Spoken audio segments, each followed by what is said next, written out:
Новости 24.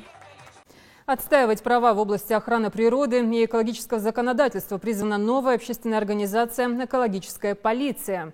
Это движение для тех, кому не безразлично состояние окружающей среды. Именно таких людей приглашает Комитет по экологии и природным ресурсам Ингушетии. Подробнее в сюжете Румины Ахриевой. Там может быть и всякие ядовитые вещи, допустим, как батарейки, допустим, и они будут загрязнять и среду, если в воду попадут, воду будут загрязнять. Но это нехорошо, это нельзя так делать. У Ильяса Гаракоева свои методы борьбы с мусором. Вооружившись фотоаппаратом и блокнотом, он отправляется на улицы Назрани, приступать к выполнению обязанностей экологического полицейского. Первое правонарушение в его первой инспекции – кто-то поджег мусор. Целлофановые пакеты и пластмассовую тару. Предметы, которые при сжигании выбрасывают в атмосферу огромное количество вредных веществ. У нас периодически везде по республике встречаются вот такие стихийные свалки, допустим, возгорание мусора, как мы сегодня видели. Довольно часто бывает, и одних сил, допустим, смотреть всегда на комитет и говорить, допустим, на какой-то орган, смотреть и говорить, что они не работают.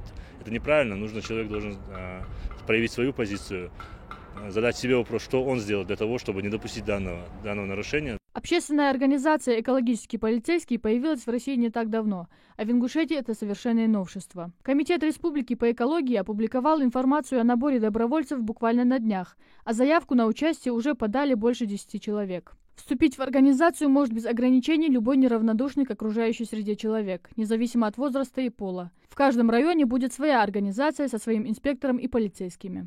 Инспектора этой общественной полиции будут проводить рейдовые мероприятия, выявлять нарушения нарушителей, фиксировать все эти, оформлять материалы и передавать в соответствующие органы, в том числе и в комитет наш, и в прокуратуру, и иные надзорные органы. Эти полицейские будут патрулировать территории городов и сельских поселений, выявлять и пресекать экологические правонарушения в рамках своих полномочий. Информацию, собранную в ходе рейда, они передают в надзорные и контролирующие органы для принятия мер административного воздействия.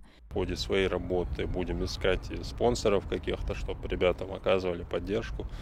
Будут проводиться всевозможные конкурсы на лучшего инспектора, на лучшее какое-то подразделение. Мы планируем, сейчас проводим работу с территориальными администрациями, чтобы они уже подключились и на своих территориях организовали отделения. Опыт работы в данной организации станет хорошей базой для дальнейшей карьеры в надзорных и иных государственных органах. Будущие кадры в штат Комэкологии Ингушетии будут отбираться из наиболее активных добровольцев общественной экологической полиции.